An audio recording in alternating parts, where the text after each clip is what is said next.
My friend, the PS, members of staff, youth leaders, Yeru, and the Kampala team, and everyone present, staffs of the ministry, I love you all. I want to thank the President for making me a minister, and I want to thank General Mohozi for mentoring me to who I am now in this side of politics.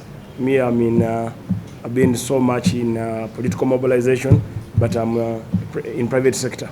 I'm a business person, and this ministry has been one of my clients.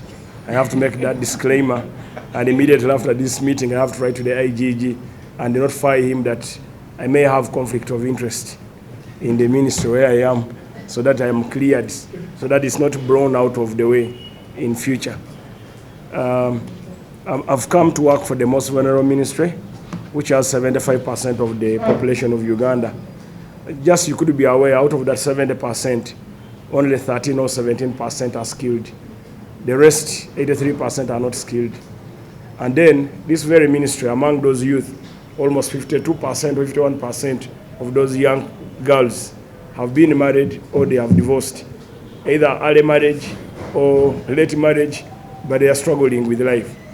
Then, still among those same youth, they are unemployed.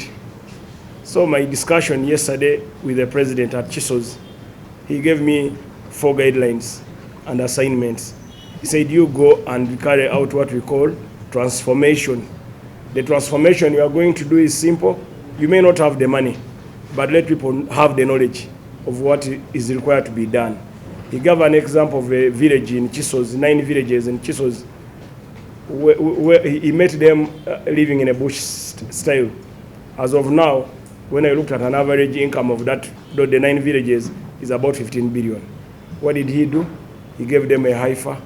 Others received chicken. Others received matoke. And they are doing it on 3, 4, 5 acre model. So his acre model, 4 acre model came from that very village. So you look at a young lady, a villager there.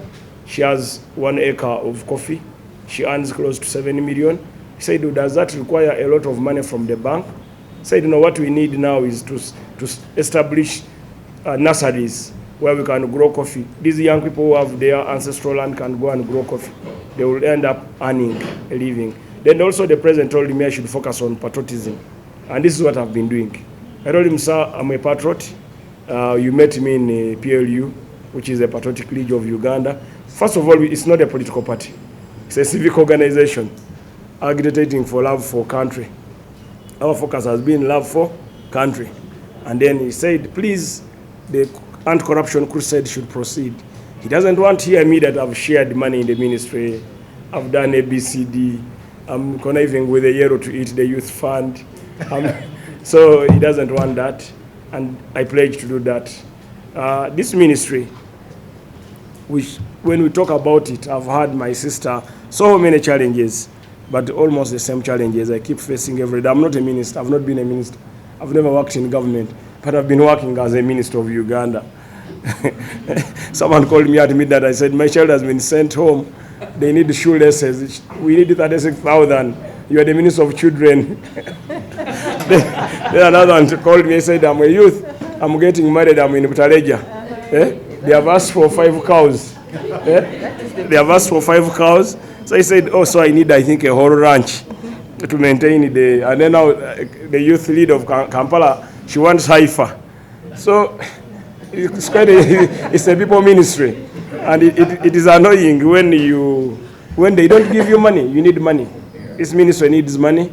But I think the president needs to know that the disabled, the young children who are getting married, because they are getting married due to poverty in their homes.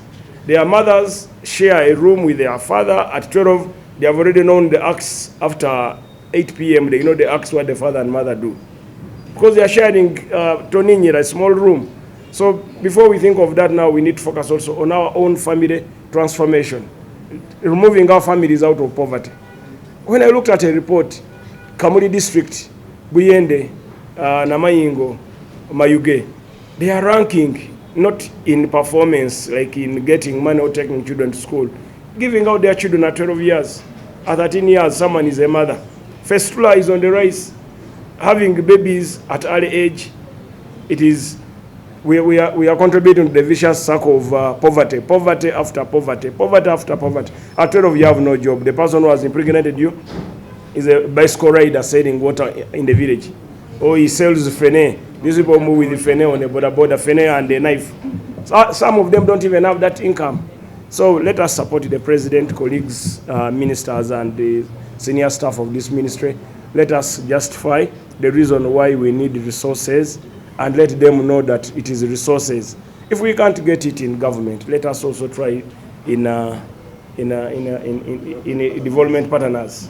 Yeah, let us make our case be heard. I know when you cry and cry and cry, sometimes they listen. When you don't cry, they will think those ones are comfortable. How can I have an international youth day and there is no money for it? These young people need to speak their minds out. Said they celebrated all over the world. So the PS and the commissioners present, it is our duty now we embark on that. Children's Day, Elderly Day, the Disabled Day. Let us work on those days. Let them be factored in the budget. I don't know, yesterday the Prime Minister and the Speaker told me that the budget process has almost concluded. So pending is committee sitting.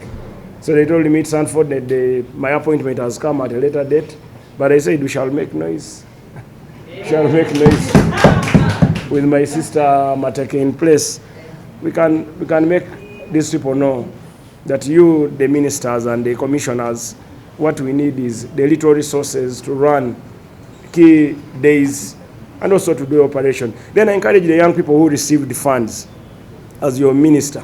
The president said there is youth livelihood fund, but people are not paying. But when I asked why people are not paying, the people who are supposed to collect money from those people, they are not facilitated, they don't have transport. So you cannot give me money and then you expect me to bring it back to you unless you ask for it. But now also, the person to monitor in a district has no bike to reach out to these youth, even to see that the money was put to right use. Many young people have been given money, they have ended up marrying. Bakoze Mbaga. They have ended up compensating the defilement cases in their communities. They have ended up using that money for political offices where even they don't win. So I encourage young people, let us use the little money available. Let us copy the Muzei concept of the 9 villages around Kiso's farm. He brought those exemplary farmers. We spent 7 hours. They are giving their testimonies. The only thing I didn't ask them if they have a bank account, so that they bring those statements and we show to the world. But people have changed using the very little resources available. It is hard for him to roll it out, but it is a model concept that can be given to the poorest districts. And the youth especially can use that. But you cannot change the youth unless the youth leaders have changed and exemplary. So you the youth leaders, I know you have a small budget. Let us use that budget meaningfully for development, not for functions. I am a people minister and I will be a people minister. My door is open to general public every Tuesday. Only on Tuesday, Mondays for cabinet, the rest of the days are for field work.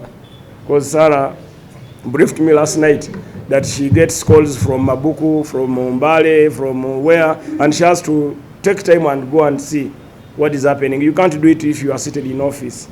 So let us work together and let us focus on eliminating early children forced marriage. Let us focus on fighting drug abuse in the sector where I am, in the art sector, Njai and the smoking and the banja and everything at the order of the day. So I know how I've handled some of the cases. Case in point, a friend of mine who is a living testimony is Jack Chandiru. Jack Chandiru, she is one of the best artists I've ever had in Uganda. But she went for drug and injection. She almost died. I found her helpless. Everyone deserted her. She was living in Emuzugo somewhere. A good Samaritan took her up. She went for rehab in Netherlands and Nairobi. But how many can have that chance? So she came back and now she's a change ambassador. So let us use those people to tell the young people what is the danger of alcohol, excessive alcohol consumption, the danger of smoking, and the danger of marrying so many women. when you're a young man, you end up working for women and the challenges and the pregnancy and the maternity bills. So let us be careful on that.